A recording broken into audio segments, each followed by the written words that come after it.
Hi, welcome back to the channel. For those of you returning, or welcome to the channel if you're new. Um, I do have a change at the suggestion of one of the viewers. Negator5543 had said that it's hard to see the deck lists on phones, and he mainly watches the videos on phone. So at his suggestion, I'm adding a link to the .deck file, which you can import into Magic Online, as well as a text version of the deck list that you can view on your phone. That'll be in the description by the time I put the video up. Meanwhile, I will scroll down so you can see on the left the land base is still the same.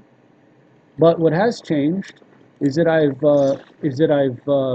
I'm preparing for a card that's about to be printed. So the card that's about to be printed is this one here, Anguished Unmaking. It's a Vindicate.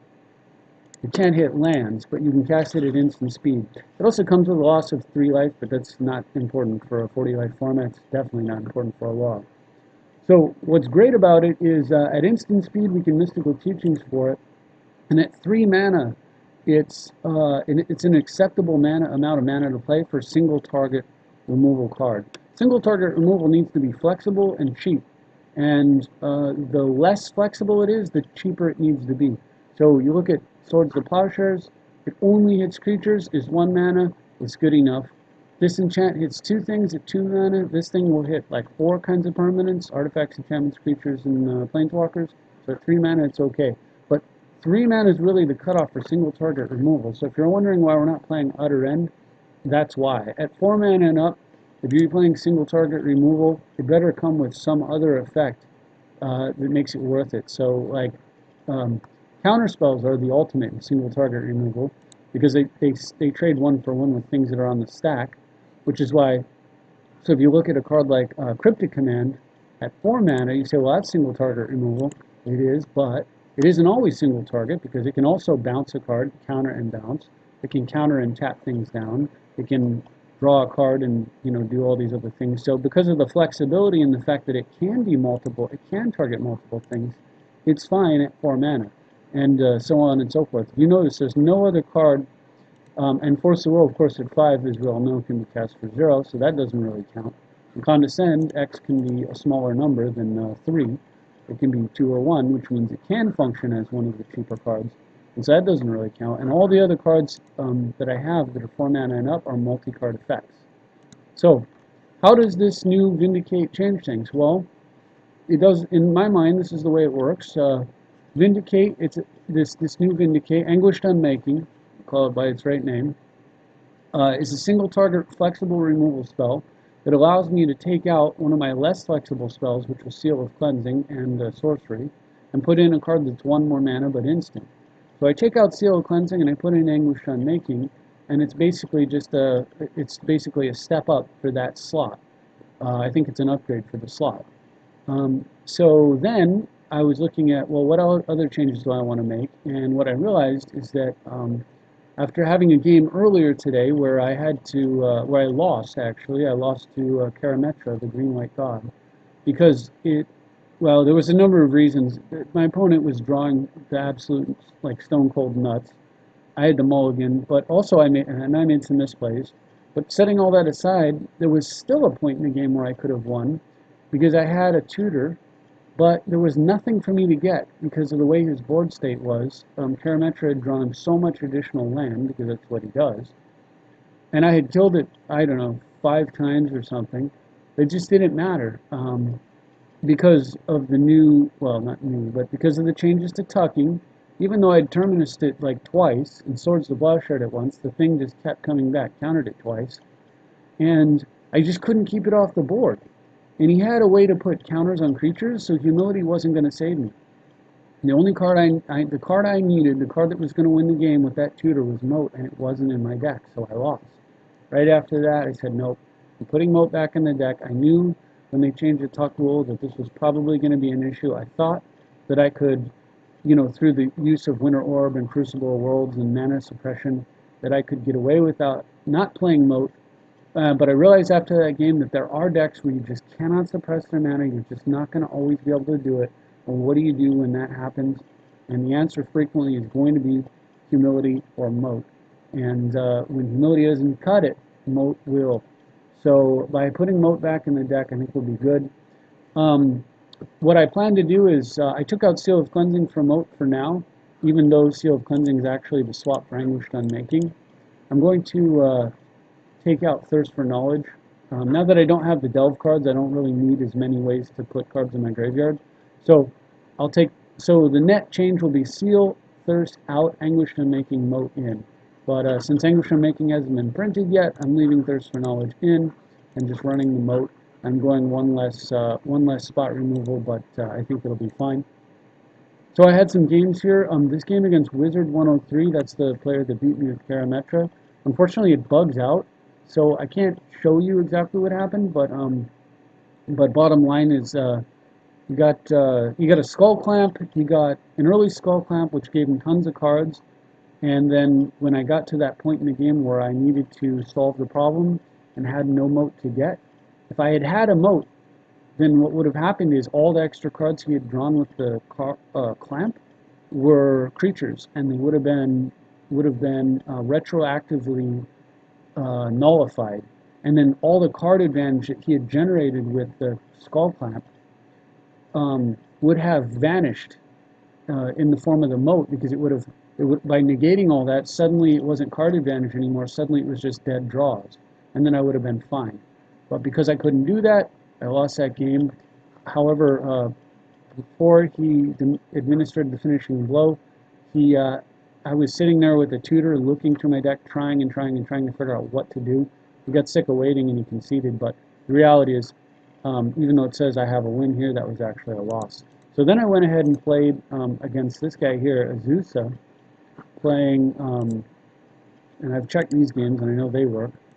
He's playing, mono white, Helioid. So I get a good draw against a mono white deck, and we'll just run through that real quick.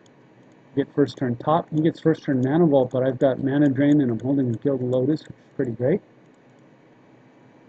He goes for Sphere of Safety, a reactive card against a blue deck.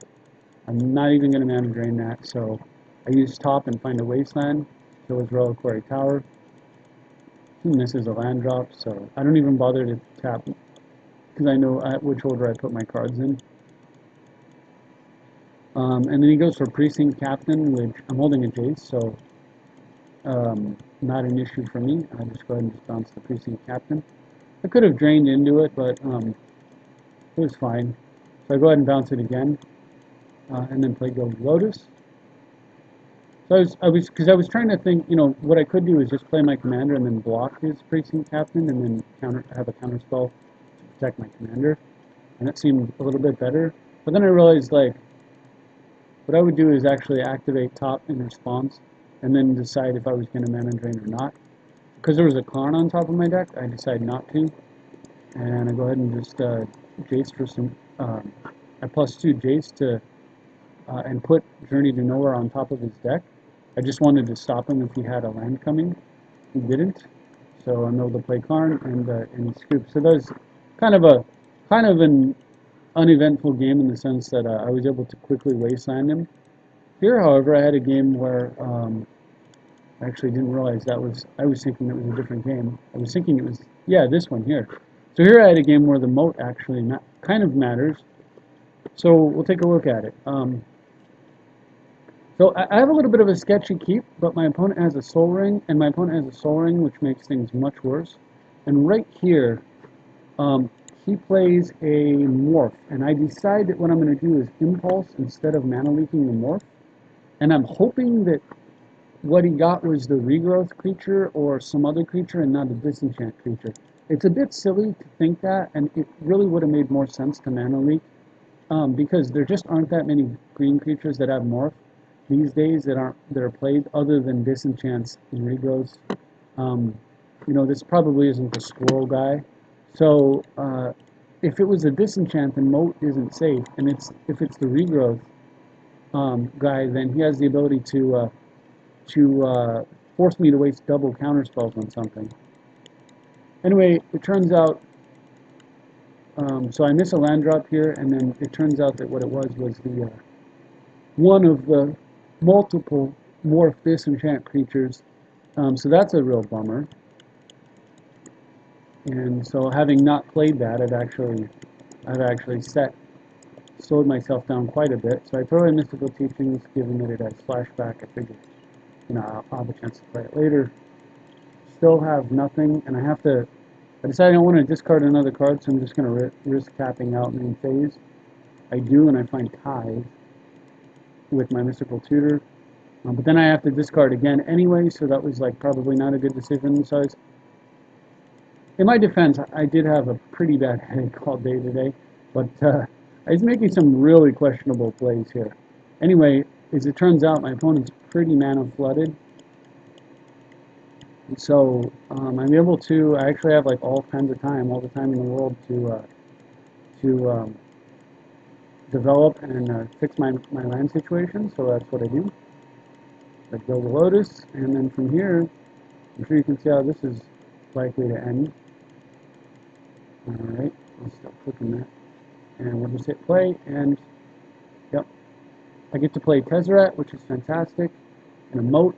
And then this is one of the things I love about Moat, is it normally I would play Tezzeret here, and then I'd probably have to fetch Shackles or something to protect Tezzeret.